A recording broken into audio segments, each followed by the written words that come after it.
Nayabayin ito pa ni Jesus? Amen. Kung gano'n, makinig, makinig, makinig. Ang may pakinig. Amen. Sabi na kasulakan. Praise God. Hallelujah. Ay naman, dadako na po tayo sa ating pagsasalung-salungan. Mabuting balita ng ating Panginoon mula sa aklat ni San Mateo, Kabanatang 12, talata 14 hanggang 21. Ang lingkod na hinirang. Sino ba ang lingkod na hinirang? Kilala niyo ba? Ang lingkod na hinirang? Si Jesus. Tama. Si Jesus ang lingkod na hinirang. Siya ang Messiah. Siya ang magligtas sa atin sa kasalanan. Siya ay isinugo ng Diyos para tayo maligtas. Hindi siya napalito para tayo'y hukuman, kundi tayo ay iligtas sa kasalanan. No? Siya ang Messiah, ngunit marami ang hindi kumilala kay Jesus na siya ang Messiah. No? Siya ang tagapagligtas na inaantay nila ng mga Israelita. No? Siya yung nakasulat sa mga kasulatan. No? Sabi nga ni Isaias, ang mga lungkot tatalon, mga bulag makakakita, mga bingi makakarinig, gagaling ang mga petoping. No? Yan ang mga sulat sa kasulatan, pagdating ng Messiah. Nagaganap ba? Amen. Amen!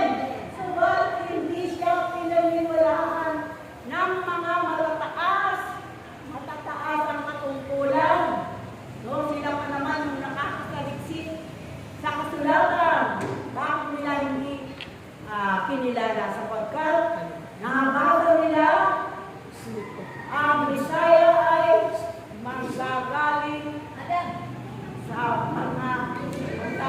sa lipi ni Haring David at ipanganganak sa bayan ng Bethlehem. Diba? Ang sabi nila, dahil si Jesus nasa Galilea, may propeta ba manggagaling sa Galilea? Hindi sila nagsaliksik. Hindi nila inalam kung si Jesus nga ba ay doon ipinanganak sa Galilea. Pero ang katotohanan, siya ang tinutukoy sa kasulatan na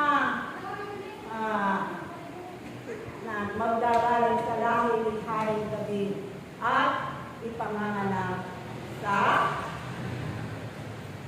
Bethlehem. Kabayan ng Bethlehem.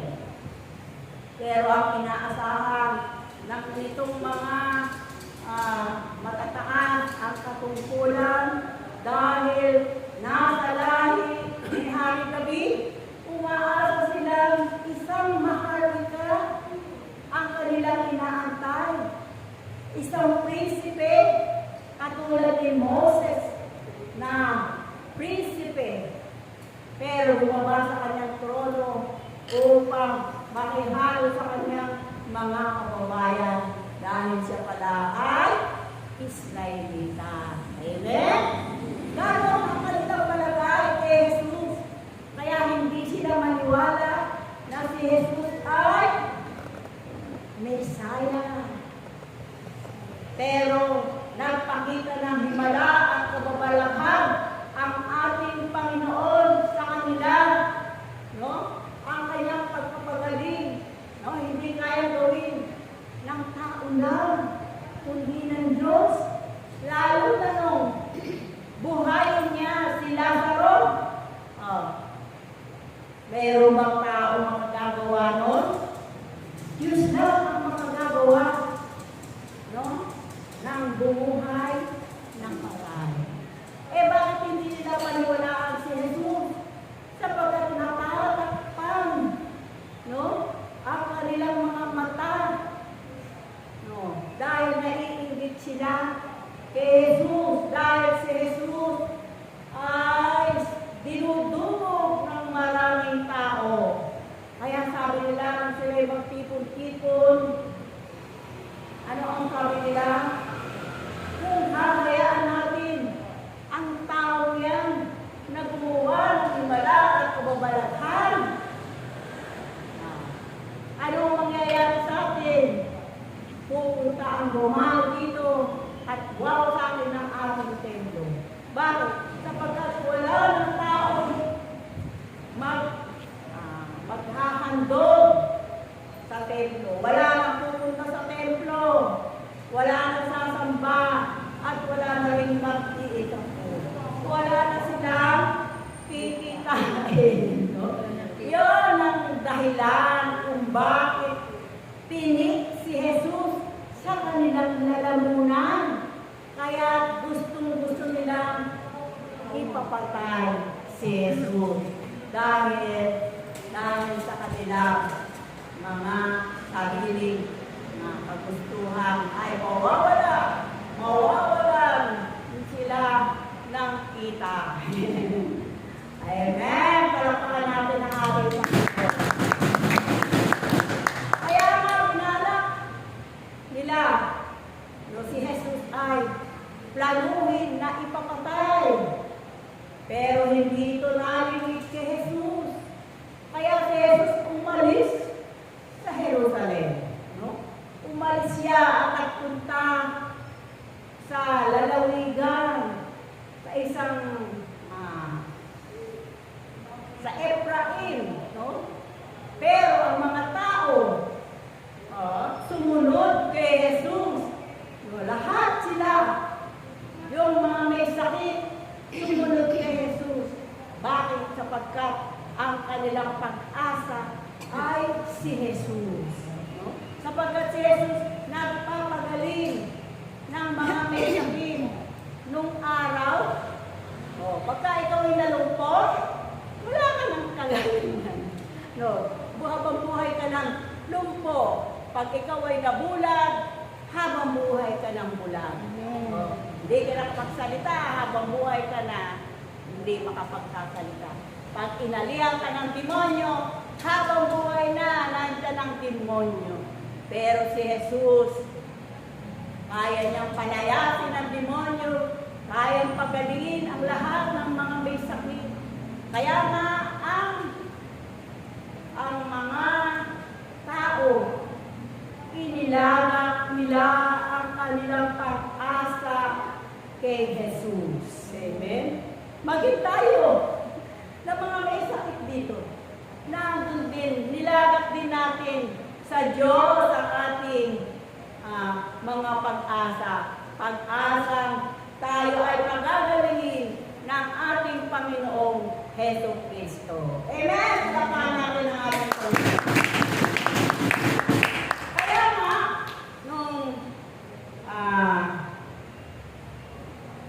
nung matapos si Jesus na paggalingin ang lahat, sinabi niya sa kanila, huwag niyong ipagsabi.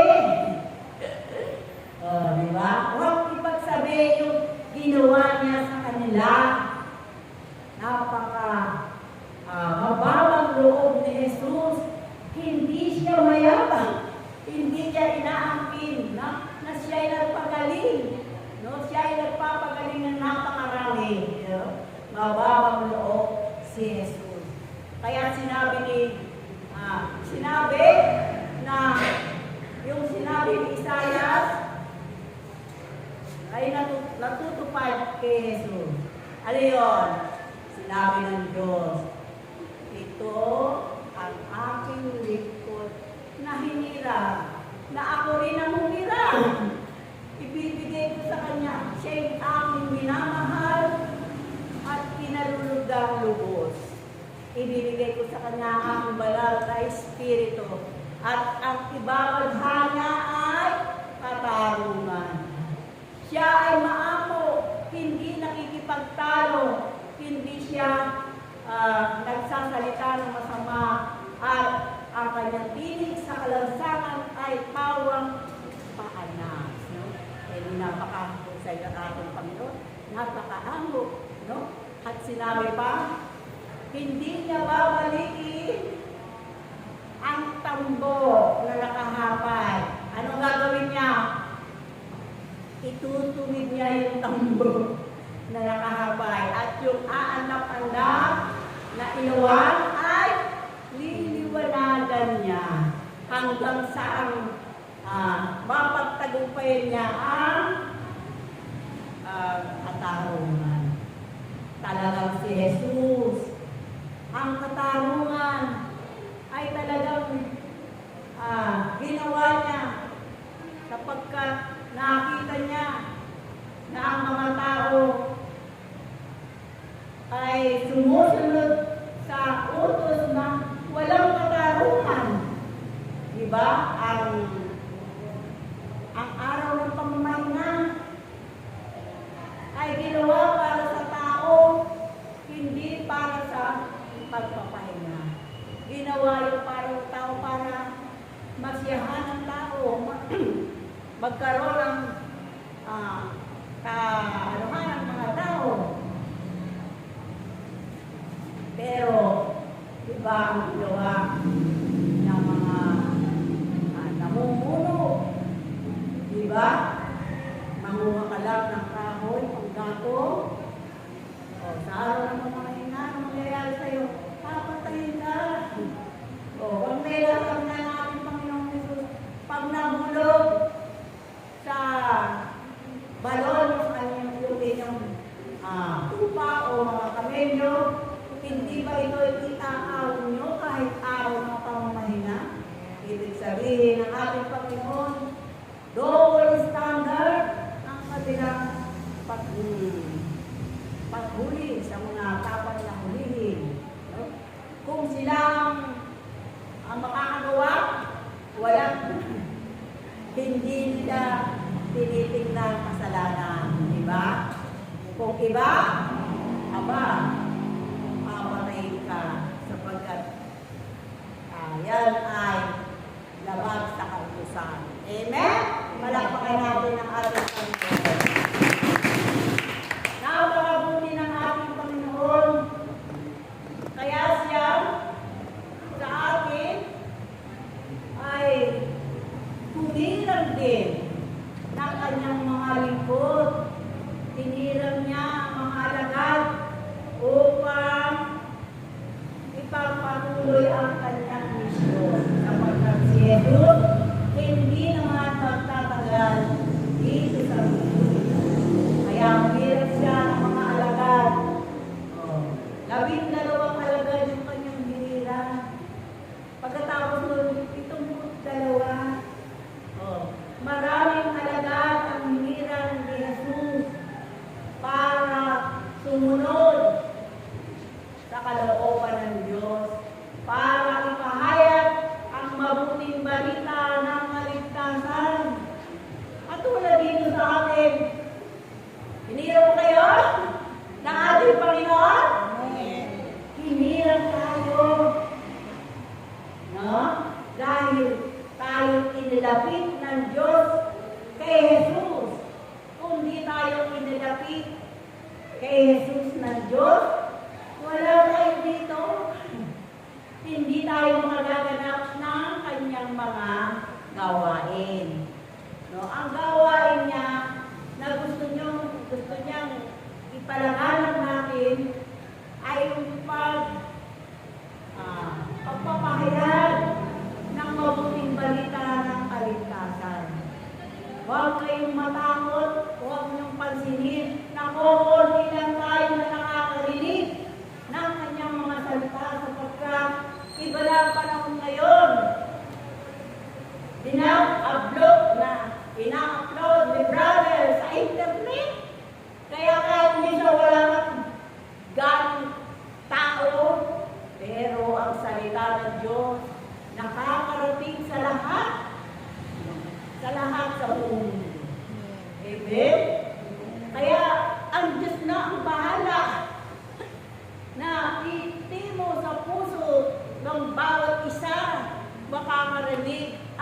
kanyang salita. Kaya ang pagsumikapan natin ay magpahayag ng mabuting balita ng kaligtasan upang tayo man ang mga tao gustong maligtas ay maligtas sa pamamagitan ng salita ng Diyos na tinimo sa kanilang mga puso upang sila ay mabuhi ng Diyos. Hindi natin kailangan sabihin, magpahusay ng mga pananalita, basta ang salita ng Diyos ang ating ipapahayag, titimo yan sa puso ng bawat isa na makakarinig ng ating mga sinasabi. Sapagkat hindi naman sa atin yung ating ipinapahayag, kundi sa ating Amang nasa langit. Amen! Palakpakan natin ang ating Panginoon. Kaya kapag tayo hinirang, dapat makita sa atin ang Diyos, makita sa atin ang huwaran ni Jesus. Si Jesus na napakabait, no? Hindi nakikipagtalong at ibinabadhay katarungan. Yan ang dapat natin sumaatin, no? Yung tayo'y mabuhay sa kalooban ng Diyos. Amen! Palakpakan natin ang ating Panginoon. Hallelujah! Praise God! Hallelujah! Kaya mga kapatid, kahit hallelujah, hallelujah, hallelujah, hallelujah, hallelujah. Malapit na ako sa akin. Siwa, siya, yan, siya, siya. Sipo na, siya. Siwa, yan, siya. Kaya nga, mga anak, maging makita kayo sa pagliling ko sa Diyos. Magpakatibay kayo sa inyong pagliling ko. Upang kayo ay magkaroon ng kaligtasan mula sa Diyos. Sapagkat ang bawat isa sa inyo ay dapat na kailang mapagtagumpayan ang kanyang pagliling ko sa Diyos. Ang kanyang pagsunod sa kalooban ng Diyos. Sapagkat dito kayo ililigtas ng Diyos na inyong pinaglilingkuran. Manatili kayo sa Diyos sa aking mga anak. Sapagkat ang bawat isa sa inyo ay tinakda ng Diyos para sa pagmimisyon na iniwan ng inyong Panginoong Hesus ay mapalat kayo aking mga anak sapagkat isa kayo sa kapinilit-hiliran ng Diyos para ipagpatuloy ang gawain ng Diyos. Aking mga anak, manatili kayo sa Diyos upang ang kaligtasan na mula sa Diyos ay inyong makamtan. Diba?